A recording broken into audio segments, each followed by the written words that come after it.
Yeah, hi. So, good Tell morning me. to all. Actually, endpoint is the any device which is connected to the internet and which is used by the users. It's a last mile device. Okay. It can be a tablet, it can be a mobile phone, it can be a computer server or routers. It can be anything. Okay okay ठीक है। ठीक है विकास, और कोई बताना चाहेगा?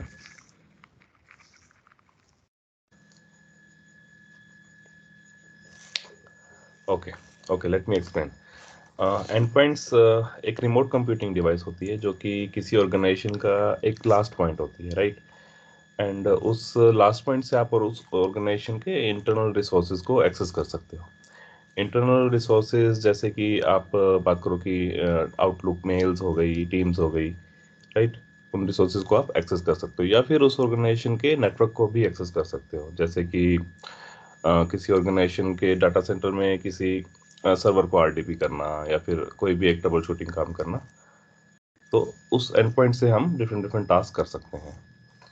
And traditional and points की अगर मैं बात करूं तो ट्रेडिशनल एंड पॉइंट्स होते हैं computer, laptops, mobile phones, tablets and servers. ये हमारे ट्रेडिशनल एंड पॉइंट्स होते हैं जो कि कोर एंड पॉइंट्स होते हैं किसी भी ऑर्गेनाइजेशन के। बट आजकल एंड पॉइंट्स की जो लिस्ट है वो कंटिन्यूसली ग्रो होती जा रही है। And traditional and non traditional and points भी आजकल मार्केट में है, जैसे कि प्रिंटर्स हो गए, सीसीटीवी कैमरास हो गए, आईओटी डिवाइसेस हो गई, या फिर एनी अदर डिवाइस जो कि इंटरनेट से कनेक्ट करती है। Let me share my screen.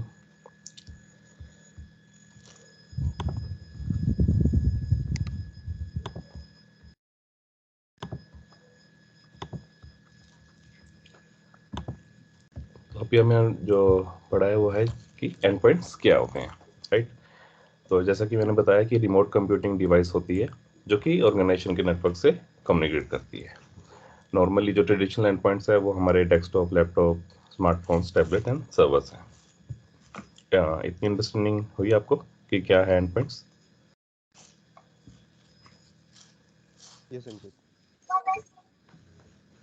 Hello, I am audible? Yes. You're audible. Yes, okay, Ankit, you Yeah, are audible. audible. Thank you. Okay, and endpoint security के बारे में हमने पढ़ना है। तो एंडपॉइंट सिक्योरिटी मैटर क्यों करती है इतनी? कोई बताना चाहेगा कि एंडपॉइंट सिक्योरिटी मैटर क्यों करती है, या फिर अटैकर्स क्यों एंडपॉइंट्स को ही टारगेट करते हैं? तो ये एक्सप्लेन करना चाहेगा?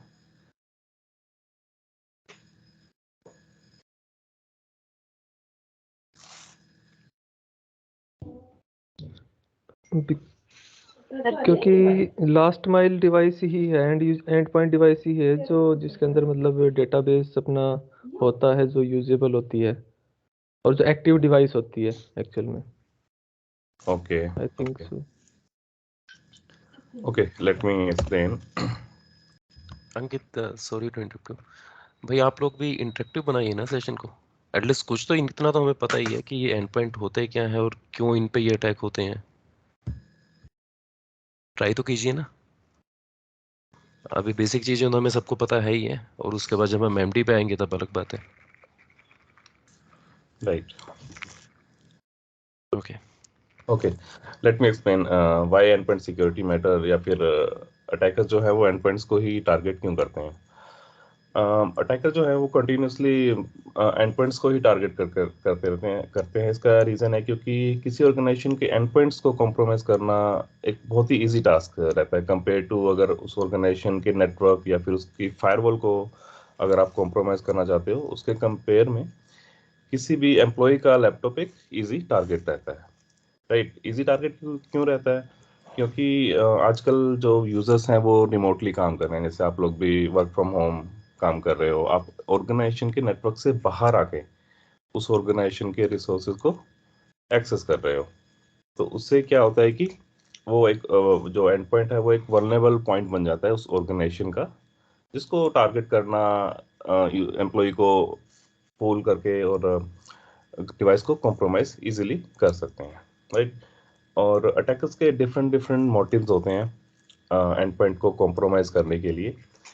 जैसे कि अगर मैं बात करूं डिवाइस को इन्फेक्ट करना मालवेयर डाल के उसके अंदर, राइट, यूज़र की एक्टिविटी को ट्रैक करना, और डिवाइस को कॉम्प्रोमाइज करके उसको एनक्रिप्ट करके रैंसम की डिमांड करना, या फिर उस डिवाइस को एज ए बैकडोर यूज़ करना। बैकडोर यूज़ करके उस ऑर्गेनाइजेशन के नेटवर्क में एंटर करते हैं अटैकर्स, और लेटरली मूव कर करके किसी हाई प्रिविलेज यूज़र का एंड पॉइंट को कॉम्प्रोमाइज़ करने की कोशिश करते हैं, ताकि उस ऑर्गेनाइजेशन के रेपुटेशन को ख़राब कर सके, या कोई भी एक उनका मोटिव हो सकता है, फाइनेंशियली कोई बेनिफिट कर लेने के लिए, या फिर कोई भी एक रीज़न हो सकता है जिसके लिए वो एंड पॉइंट्स को कॉम्प्रोमाइज़ करते हैं, राइट। इतनी अंडरस्टैंडिंग हुई आपको कि क्यों एंड पॉइंट को कॉम्प्रोमाइज़ किया जाता है और कैसे किया जाता है? Yes. Okay. Yes. Yeah.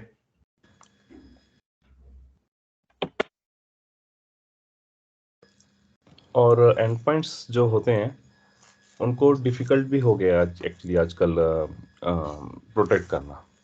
Reason वही कि हम रिमोटली काम करने लगे हैं, ऑर्गेनाइजेशन के नेटवर्क से बाहर आकर हम उसके रिसोर्सेज को एक्सेस करते हैं, राइट। एक तो ये पॉइंट हुआ कि हम रिमोटली एक्सेस कर रहे हैं ऑर्गेनाइजेशन के रिसोर्सेज को।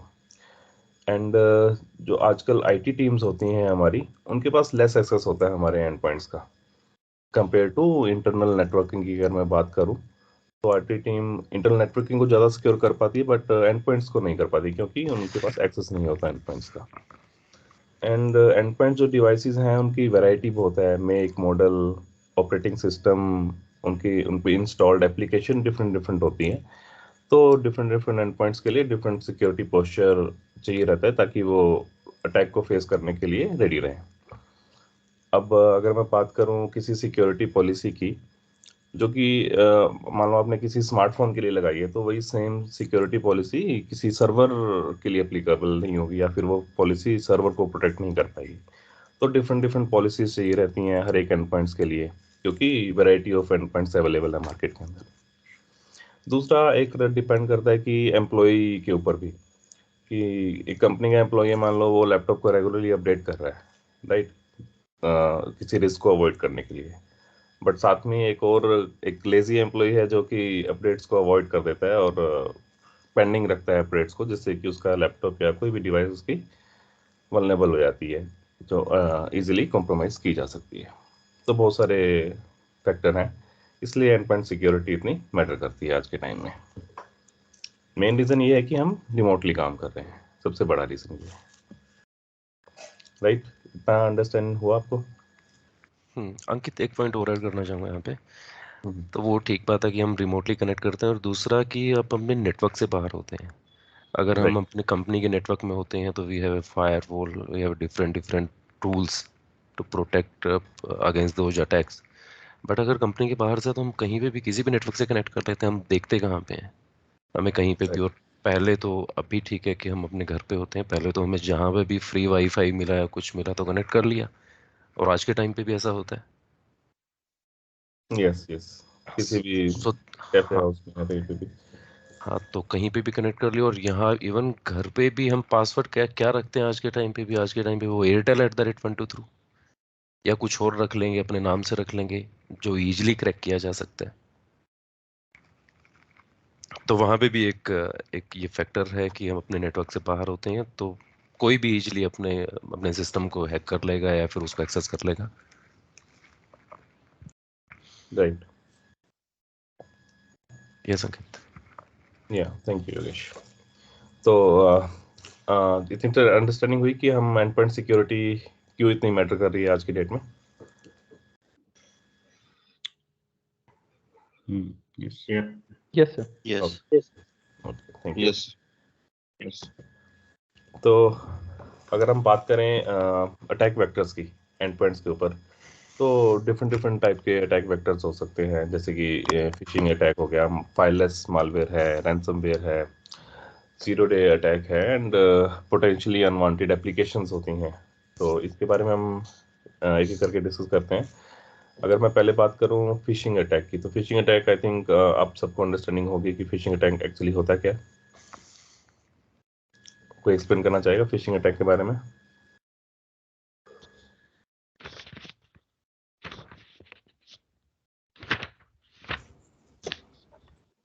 It's I think fishing, email fishing होगी, जैसे अपनी मैसेज फिशिंग होगी, जिसमें हम ईमेल्स के थ्रू मतलब कोई मेलिशियस कोड या फिर कोई मेलिशियस कोड किसी मशीन में भेज के और फिर उसको एग्जीक्यूट कर सकते हैं वहाँ पे। ठीक है, बिल्कुल ठीक है, ठीक है, okay okay, let me explain. Phishing attack क्या होता है कि फिशिंग अटैक में जो अटैकर होता है ना, वो खुद को एक लेजिट एंटिटी बताकर आपसे सेंसिटिव इंफॉर्मेशन गेन करने की कोशिश करता है, राइट? या फिर आपकी डिवाइस में मालवेयर इंस्टॉल करने की कोशिश करता है जिससे कि आपकी डिवाइस को कॉम्प्रोमाइज कर सके। अब फिशिंग अटैक कई तरीकों से हो सकता है। आप ईमेल, मैसेजेस, फोन से भी आप विक्टिम को मैनिपुलेट करके एक डेडिकेटेड टास्क परफॉर्म करवा सकते हो।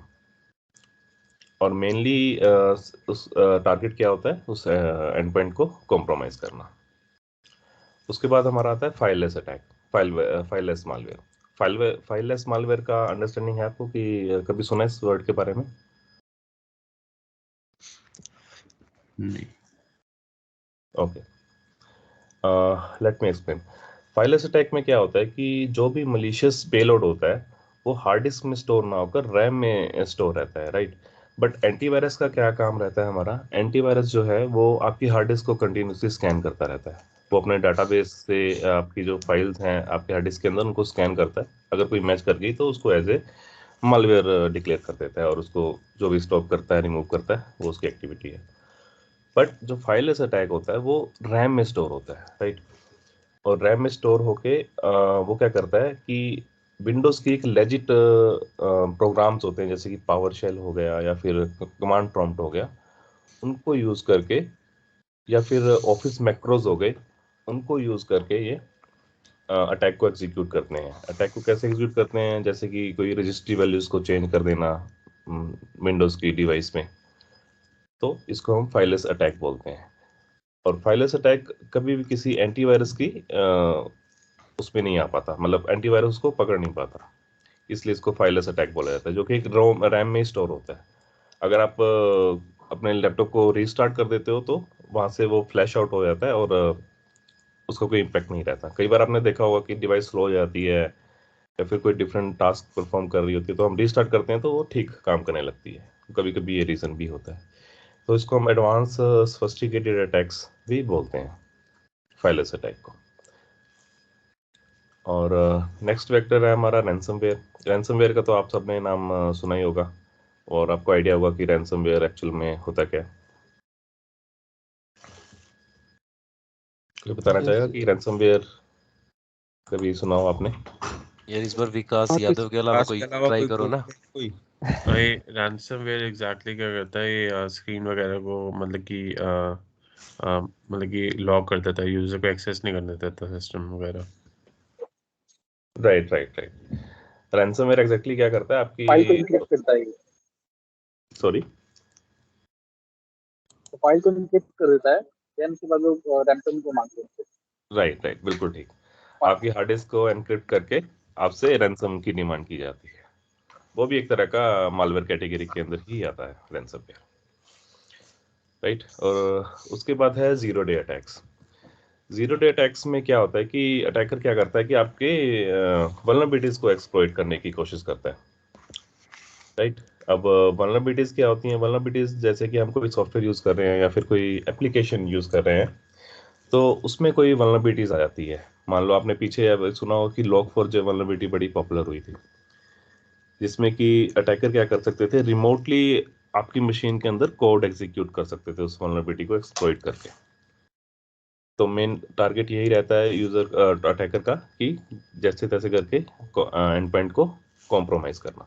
अब जीरो डे यहाँ पे क्या रहता है कि मान लो किसी सॉफ्टवेयर में कोई बग है या फिर कोई लूप होल है, राइट, और उस सॉफ्टवेयर का जो प्रोवाइडर है या फिर वेंडर है उसको इसके बारे में नहीं पता, बट मार्केट में इसकी एक्सप्लॉइटेशन अवेलेबल हो गई कि अटैकर्स को पता लग गया कि हम इसको एक्सप्लॉइट कर सकते हैं, बट वेंडर की तरफ से कोई ऐसा रेमिडिएशन नहीं है जिससे कि ये मिटिगेट किया जा सके।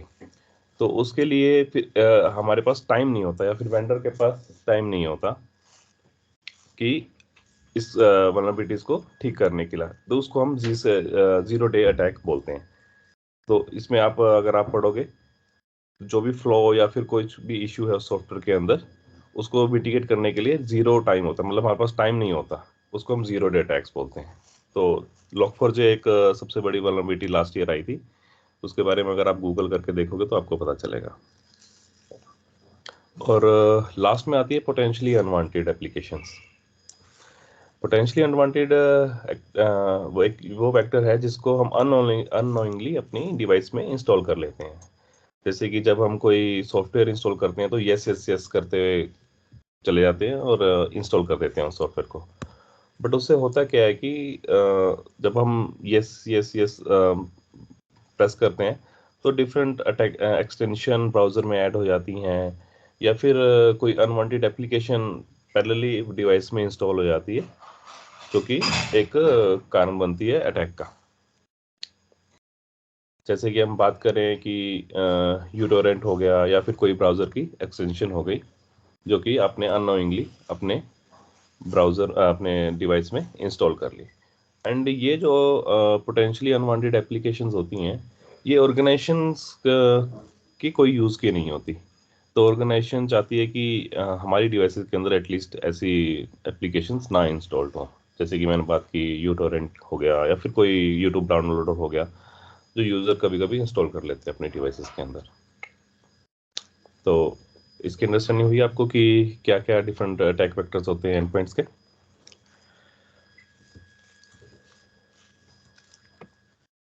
Yes.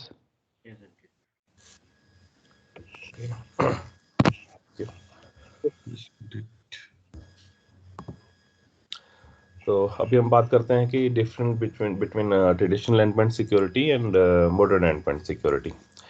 ट्रेडिशनली अगर मैं बात करूं कि कोविड से पहले की बात कर लें तो उस टाइम पे ऑर्गेनाइजेशंस क्या करती थी, हैविली डिपेंड होती थी एंटीवायरस के ऊपर, राइट। वो क्या करते थे कि पहले अपना एंटीवायरस इंस्टॉल किया एंडपॉइंट्स के ऊपर और दैट्स इट, एंटीवायरस अपना काम करता रहता था। बट आजकल अटैक इतने सोफिस्टिकेटेड हो गए हैं, जैसे कि मैंने बताया फाइललेस अटैक है जो कि सिर्फ रैम में ही स्टोर होता है और हार्ड डिस्क में राइट नहीं होता, उसको डिटेक्ट करना डिफिकल्ट हो जाता है। तो उसके लिए हम modern endpoint security solution actually evolve हुआ है मार्केट के अंदर, और मॉडर्न एंडपॉइंट सिक्योरिटी हम प्रोवाइड करते हैं ईडीआर के through, endpoint detection and response के थ्रू। जो ईडीआर होता है वो सिग्नेचर सेंट्रिक ना होके, सिग्नेचर मतलब कि जैसे एंटीवायरस का अपना खुद डाटाबेस रहता है, राइट, वो उससे कंपेयर करता रहता है आपकी हार्ड डिस्क की फाइल्स को। तो ईडीआर सिग्नेचर सेंट्रिक ना होके, कंपेयर ना करके, वो बिहेवियर सेंट्रिक करता है, यानी कि आपके बिहेवियर को मॉनिटर करता रहता है कंटिन्यूसली। अब बिहेवियर को मॉनिटरिंग करके वो अपना एआई या फिर मशीन लर्निंग का यूज़ करके किसी भी एबनॉर्मलिटी को डिटेक्ट करता है। एंड ईडीआर आपके बिहेवियर को कंटिन्यूसली मॉनिटर करता रहता है एंड उसको रिकॉर्ड भी करता है कि आपने जैसे कि मान लो कि लास्ट 6 महीने में डिवाइस ने क्या क्या एक्टिविटीज़ की, तो उसका एक रिकॉर्ड भी रहता है ईडीआर का, राइट। तो इतना अंडरस्टैंडिंग हुई आपको कि different between modern endpoint security and traditional endpoint security?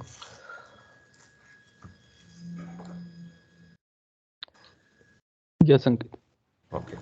तो एंटीवायरस का कोई एग्जांपल देना चाहेगा कि कौन कौन से डिफरेंट डिफरेंट एंटीवायरस है मार्केट में? कुकिल है, बहुत सारे Kaspersky, McAfee. Kaspersky, AVG, McAfee, vendor है, Symantec. ओके ओके ओके, ठीक है। एंड ईडीआर का कोई एग्जांपल देना चाहेगा कि मार्केट में कौन कौन सी ईडीआर अवेलेबल है? CrowdStrike राइट, बिल्कुल ठीक। and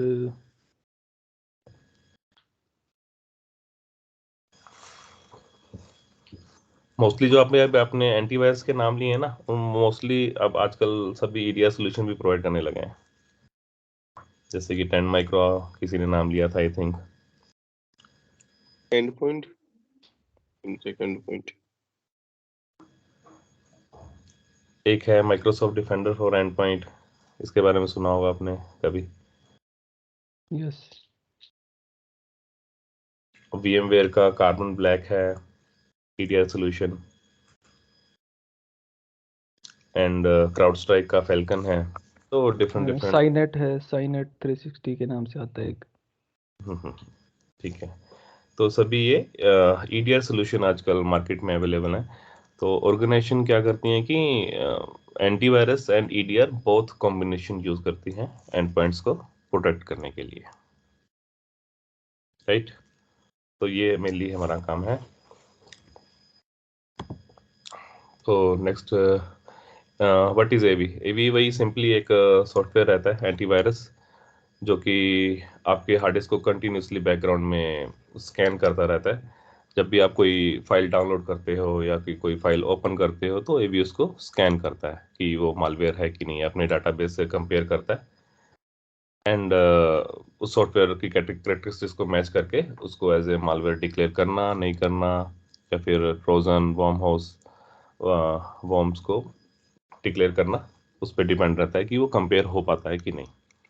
तो ये मेन एक ड्रॉबैक भी कह सकते हो आप इसको एंटीवायरस का। और एडिशनली अगर आप फुल स्कैन अगर स्टार्ट करते हो तो अगेन वो सब क्या करता है कि हार्ड डिस्क को स्कैन करता है कंपेयर टू अपने डाटाबेस से। बट ईडीआर क्या रहता है भाई, जैसे कि मैंने बताया कि रियल टाइम मॉनिटरिंग होती है ईडीआर में, और बिहेवियर बेस पे आपके बिहेवियर को कंटिन्यूसली मॉनिटर करता रहता है ईडीआर, एंड उसके अकॉर्डिंग ही वो डिटेक्शन करता है। जैसे कि बात करूं मैं, मान लो कोई प्रोग्राम कोई रजिस्ट्री चेंजेस कर रहा है, मान लो एंटीवायरस की कोई एक रजिस्ट्री है उसको टर्न ऑफ कर रहा है, तो यूजुअली कोई पावर शेल या फिर कोई कमांड प्रॉम्प्ट ऐसा काम नहीं करती, राइट। बट जो पावर शेल या एंड कमांड प्रॉम्प्ट है उस एंटीवायरस के लिए तो वो लेजिट फाइल्स हैं, क्योंकि पावर शेल और सीएमडी माइक्रोसॉफ्ट का ही प्रोडक्ट है, राइट। तो एंटीवायरस को डिटेक्ट नहीं कर पाता। बट वो पावर शेल काम क्या कर रही है, वो रजिस्ट्री वैल्यूज को चेंज कर रही है या फिर कोई पोर्ट ओपन कर रही है फायरवॉल में। पावर शेल के थ्रू आप बहुत सारे काम कर सकते हो, तो उसको डिटेक्ट करना ये बोला जाता है बिहेवियर। इस बिहेवियर को डिटेक्ट करना ईडीआर का काम रहता है, राइट। तो ये हमारा ईडीआर रहता है। तो ये अंडरस्टैंडिंग हुई आपको कि ईडीआर और एवी के अंदर क्या डिफरेंस है।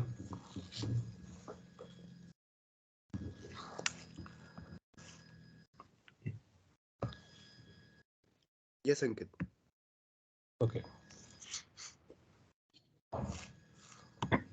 अंकित, जैसे सॉरी फॉर इंटरप्टिंग, आपको ये सबको ये पता ना रजिस्ट्री की होती क्या है?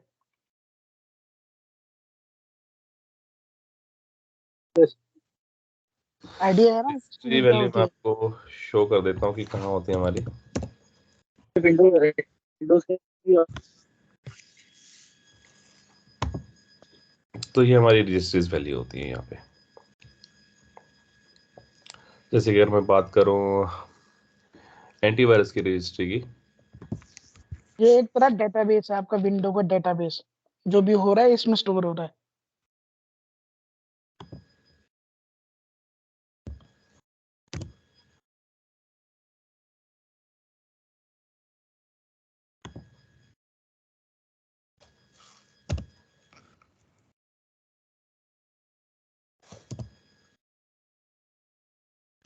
अब जैसे कि मैं बात करूँ यहाँ पे विंडोज डिफेंडर की, ये डिफरेंट डिफरेंट रजिस्ट्रीज है, राइट। ये हमारा डिफेंडर एंटीवायरस है मेरे लैपटॉप में, तो उसकी ये रजिस्ट्रीज वैल्यू यहाँ पे, जो मेनली काम होता है इन रजिस्ट्रीज के थ्रू होता है विंडोज एनवायरनमेंट के अंदर। इसके अंदर अब मान लो एक ये रजिस्ट्री वैल्यू डिसेबल एंटीवायरस, अगर इसको मैं डबल क्लिक करके 1 कर देता हूँ यहाँ पे, तो क्या होगा कि मेरा एंटीवायरस डिसेबल्ड हो जाएगा। जैसे कि अभी ये एक्टिव है, यहाँ पे वायरस एंड थ्रेट प्रोटेक्शन ये एक्टिव है इस टाइम पे, ग्रीन होगा या सारे टिक आपको ग्रीन मिलेंगे तो इसका मतलब कि हमारा एंटीवायरस काम कर रहा है ठीक से। अगर मैं यहाँ पे इसकी रजिस्ट्री वैल्यू चेंज करके डिसेबल एंटीवायरस को 1 कर दूंगा यहाँ पे, इससे क्या होगा कि मेरा एंटीवायरस डिसेबल्ड हो जाएगा। तो जब भी कोई एंड पॉइंट कॉम्प्रोमाइज होता है तो पहला टारगेट ये रहता है उन अटैकर्स का कि एंटीवायरस को डिसेबल करना, राइट। अब एंटीवायरस ही डिसेबल हो गया तो डिवाइस में कुछ रह नहीं गया। उसके लिए हम किसको यूज करते हैं, बिहेवियर मॉनिटरिंग को, कि ये इस रजिस्ट्री को चेंज करना एक तरह का बिहेवियर है और ये चेंज करेगी पावर शेल या फिर कमांड प्रॉम्प्ट। इसको डिटेक्ट करना ये एक नॉर्मल बिहेवियर नहीं है, इसको डिटेक्ट करना ईडीआर का काम रहता है। तो इन रजिस्ट्रीज वैल्यूज की मैं बात कर रहा था। तो अंडरस्टैंडिंग हुई इस चीज की?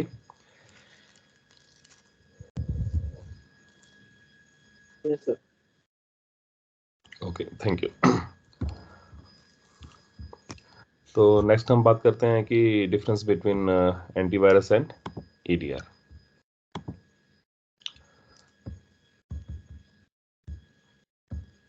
जैसा कि मैंने बताया कि एंटीवायरस जो है वो कोई सिग्नेचर बेस्ड डिटेक्शन करता है एंड जो ईडीआर है वो बिहेवियर बेस्ड डिटेक्शन करता है।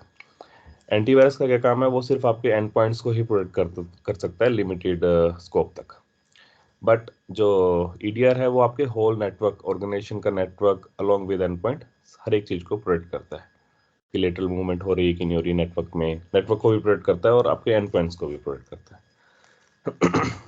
एंटीवायरस जो है वो अपना नॉन अटैक्स को ही एक बार नेटवर्क का मेरे को बताओगे कैसे कैसे करता है नेटवर्क को प्रोटेक्ट? इसमें नेटवर्क प्रोटेक्शन फीचर रहता है योगेश। जैसे मान लो कि आपके मेरी मशीन है और आपकी मशीन है, दोनों नेटवर्क में है और कनेक्ट कर रही है, अच्छा, राइट। मतलब दोनों अगर सेम नेटवर्क में है। हाँ, या फिर वीपीएन से आप एक ऑर्गेनाइजेशन को कनेक्ट कर रहे हो रिमोटली भी, ठीक है। तो ईडीआर में ना एक नेट डिवाइस डिस्कवरी फीचर रहता है जो कि डिटेक्ट कर लेता है कि ये तो ईडीआर पे ऑनबोर्ड है मशीन बट ये वाली नहीं है। तो ओके। आपको सजेस्ट करता रहेगा कि ये मशीन आप से रह गई है या फिर कोई भी एक रीजन हो सकता है कि ये डिवाइस कम्युनिकेट नहीं कर रही है ईडीआर के थ्रू, तो आपको सजेशन देता रहता है, रिकमेंडेशन देता है कि आप इसको भी ऑनबोर्ड करो। तो इस तरीके से पूरे नेटवर्क को भी स्कैन कर लेता है ये। ओके। हाँ, एंड एंटीवायरस जो है कि नॉन अटैक्स को ही आपको प्रोटेक्ट कर पाता है। मान लो कोई अटैक हुआ और वेंडर ने उसका एक सिग्नेचर बना के आपके एंटीवायरस के डाटाबेस में डाल दिया, तो एंटीवायरस सिर्फ उसी को ही प्रोटेक्ट कर पाएगा। बट ईडीआर जो है वो एक अननोन अटैक्स को भी डिटेक्ट कर पाता है। उसमें ये कैपेबिलिटीज होती हैं। कैपेबिलिटीज कहाँ से आती हैं? मशीन लर्निंग हो गई, आर्टिफिशियल इंटेलिजेंस के थ्रू वो बिहेवियर को मॉनिटरिंग करके अननोन अटैक्स को या फिर न्यू इमर्जिंग अटैक्स हैं उनको भी डिटेक्ट कर पाता है ये। एंटीवायरस का सिंपल सा स्कोप है, इसने बस मैच करना है अपने सिग्नेचर्स के और उसको डिटेक्ट करना है।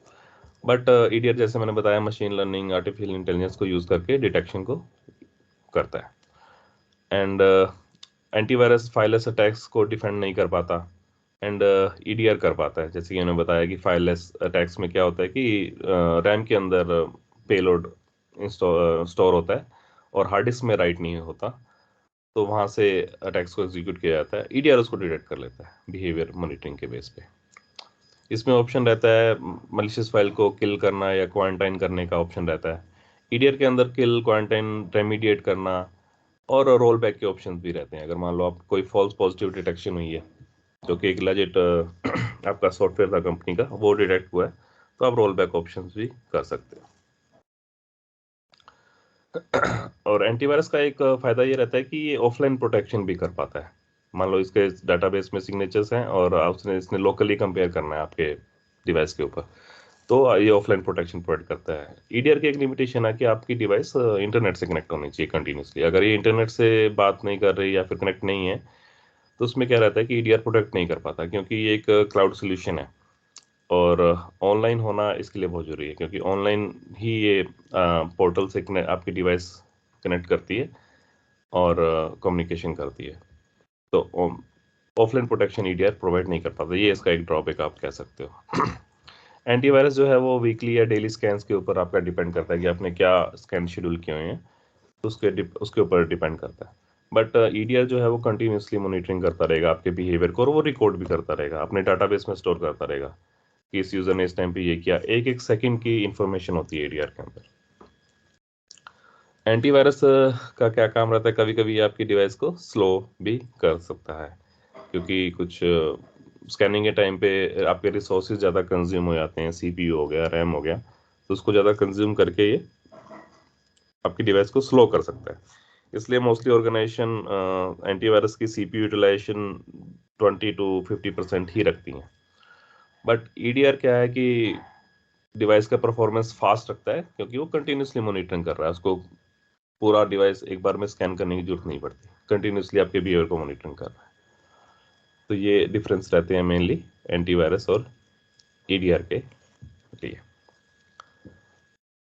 तो आज के लिए एक्चुअली हमने थियोरेटिकल पार्ट ही करना था, तो आपको इतनी अंडरस्टैंडिंग हुई कि एंड पॉइंट्स क्या होते हैं, and modern and point security and traditional and point security में कौन कौन से कंपोनेंट्स यूज होते हैं। जी सर। अच्छा, आज हमें एंड पॉइंट का पता चल गया और बेसिक अंकित ने कवर कर लिया कि क्या एंटीवायरस ईडीआर होता है, ईडीआर सॉल्यूशन। अब एक चीज बताओगे कि अगर किसी भी एंड पॉइंट को हमें सिक्योर करना और कौन से पैरामीटर होते हैं, बिल्कुल बेसिक लेवल से लेके कि क्या क्या कर सकते हैं हम। हमें पता चल गया कि मेरा मोबाइल है जो मेरी ऑर्गेनाइजेशन से कनेक्टेड है, that is my and point. मेरा लैपटॉप है, मेरा टैबलेट है या फिर सर्वर है, ये एंड पॉइंट है मेरे। अब इनको सिक्योर करना है, क्या क्या करोगे आप? दो चीजों का हमें पता चल सर गया उसको कि VPN एंटीवायरस और पब्लिक ईडीआर होना नेटवर्क चाहिए। में नहीं रखेंगे, पब्लिक नेटवर्क में नहीं रखेंगे।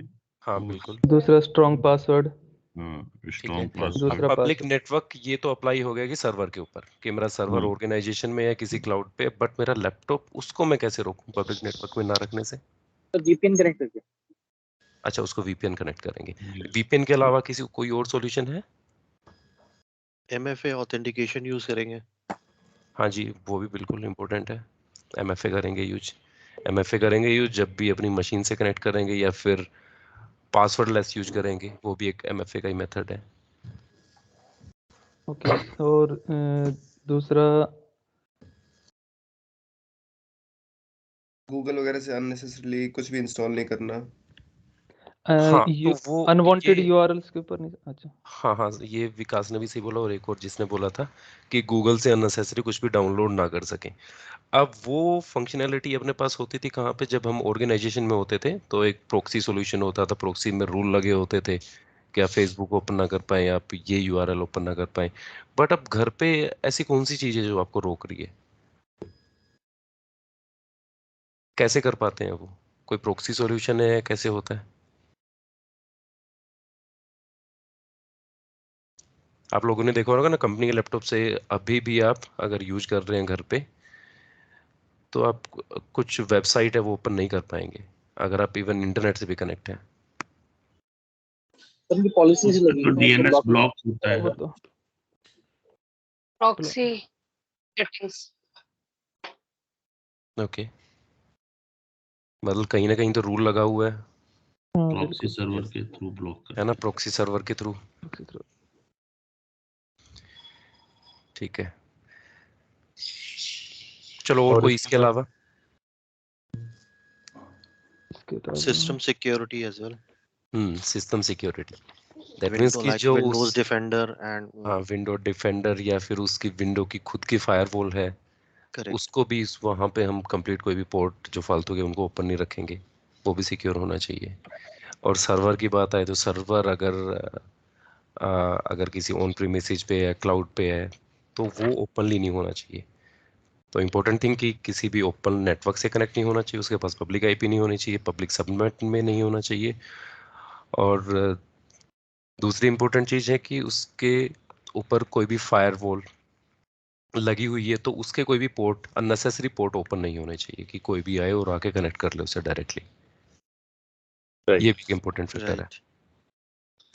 और इसके अलावा लगता हो कि उसमें जो सॉफ्टवेयर चल रहे हैं उनकी पैच मैनेजमेंट के लिए कुछ होना चाहिए, ऐसा होना चाहिए या नहीं? करेक्ट, टाइमली पैचेस हैं। अपडेट होते रहे।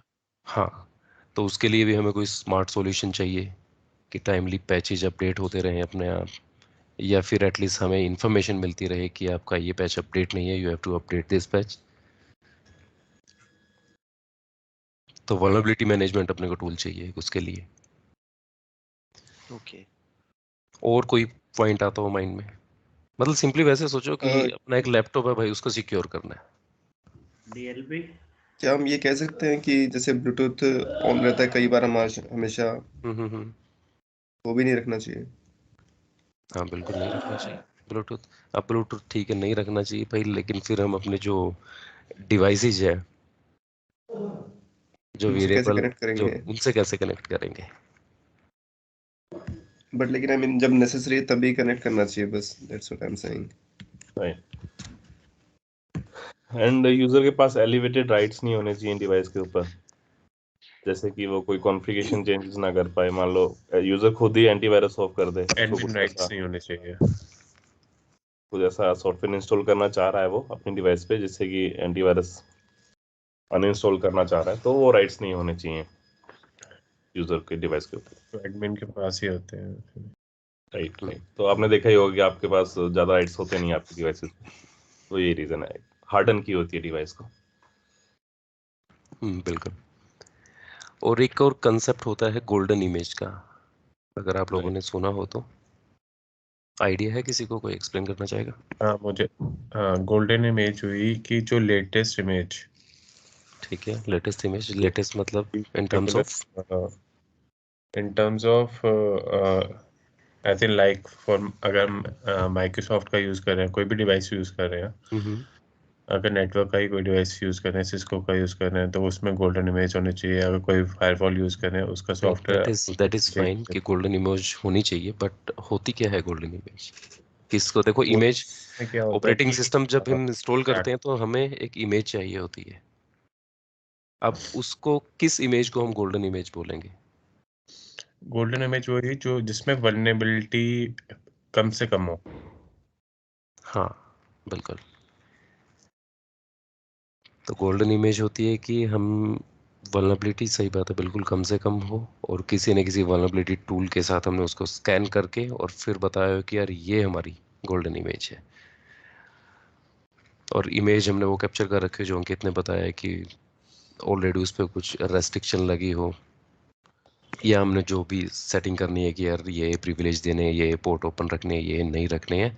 फिर हमने अपनी इमेज बनाई, उसको स्कैन किया, और स्कैन करने के बाद डिसाइड किया कि यार मेरी ये जो 10,000 मशीन है इसमें ये इमेज डलेगी।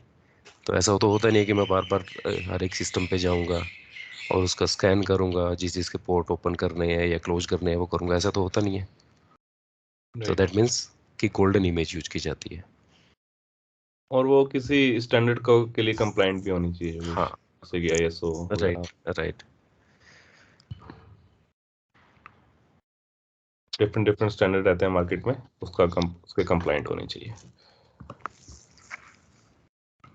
ये भी एक इसके तरीका है एंडपॉइंट सिक्योरिटी का। इसके अलावा और क्या मेथड हो सकते हैं एंड पॉइंट को सिक्योर करने के? फाइल एन्क्रिप्शन हम यूज कर सकते हैं। यस, बिटलॉकर सुना होगा आपने नाम। बिटलॉकर से हम हमारी हार्ड डिस्क एनक्रिप्ट हो जाती है। और हम जैसे अगर कोई अनवांटेड सॉफ्टवेयर हमारा रन हो रहा है बैकग्राउंड में, तो हम उसको अनएग्जीक्यूट कर सकते हैं। उसका डिटेक्शन हम उसमें CPU यूटिलाइजेशन या फिर प्रोसेस वगैरह में देख सकते हैं। बट ऐसा करते हैं ऐसा कुछ हाँ हो सकता है। देखो जब नहीं, वो हमारी शैडो आईटी का कंसेप्ट है योगेश एक्चुअली। किसका अंकित? शैडो आईटी का, उसके लिए MCAS कैसबी सॉल्यूशन रहता है। हाँ, मतलब ऐसा मैन्युअली तो नहीं करते ना कि हम देखते रहें। हाँ नहीं नहीं ऐसा नहीं है, लेकिन मतलब वैसे बताया, बस स्टक हुआ दिमाग में तो। हाँ हाँ, नहीं सही है, बट ऐसा मैन्युअली तो पॉसिबल नहीं है ना। We need some smart solution कि ऐसा वो करता रहे। वो ठीक है कि पॉइंट सही है, अच्छा है। इंडिविजुअली कर सकते हैं, बट अगर आपके पास 50-60 हज़ार एम्प्लॉयज हैं तो किस पे जाके तो एक डिफिकल्ट है। नहीं, ये एंड यूजर की रिस्पॉन्सिबिलिटी होनी चाहिए ये वाली तो। वही जैसे मैंने बताया कि यूजर हर एक टाइप के होते हैं, कुछ तो अपडेट भी नहीं करते लैपटॉप्स को, तो बिहेवियर पे आप कंट्रोल नहीं कर सकते यूजर्स के ना।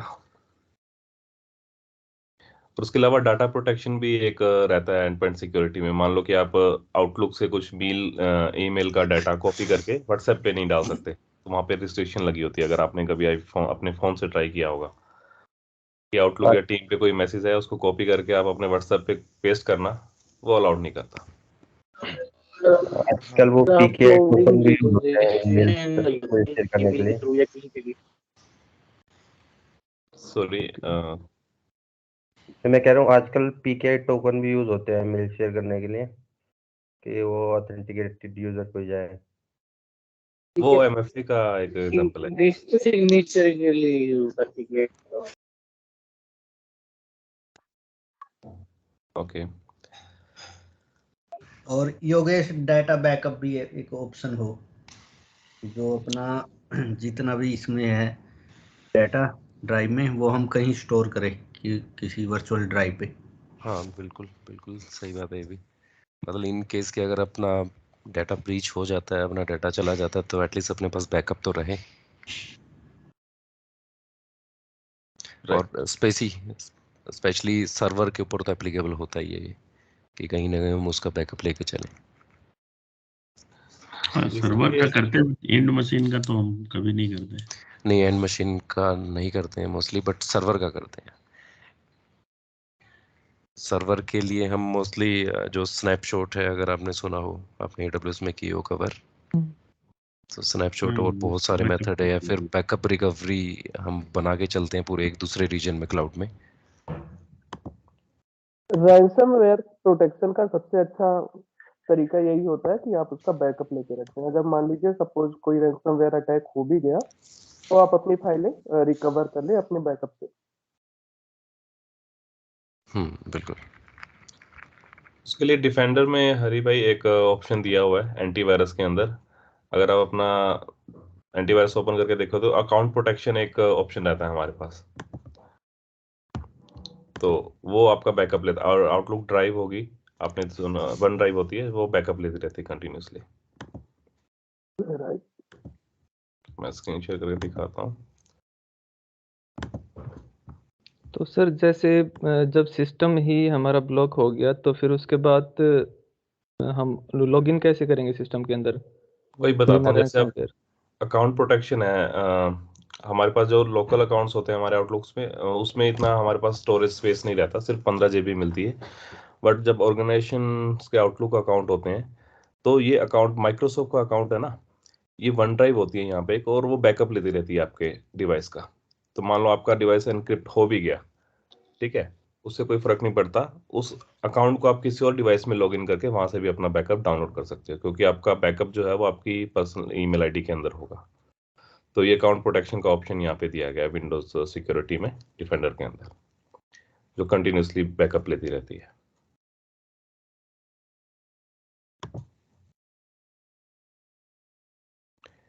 तो ये ऑप्शन है यहाँ पे अवेलेबल।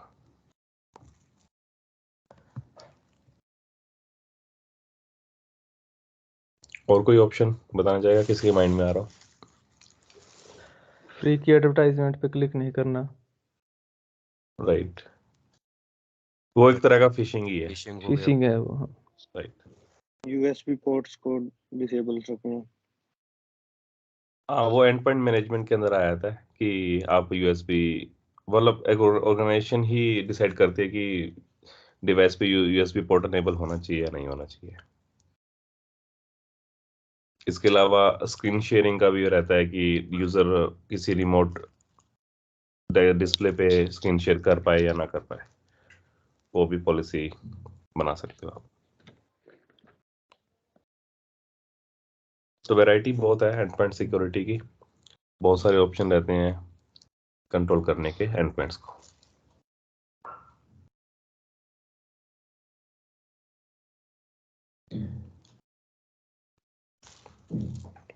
और कोई सजेशन, कोई किसी के माइंड में? स्क्रीन शेयर के बाद उसमें स्क्रीन शेयर में कॉपी कंटेंट भी होता है।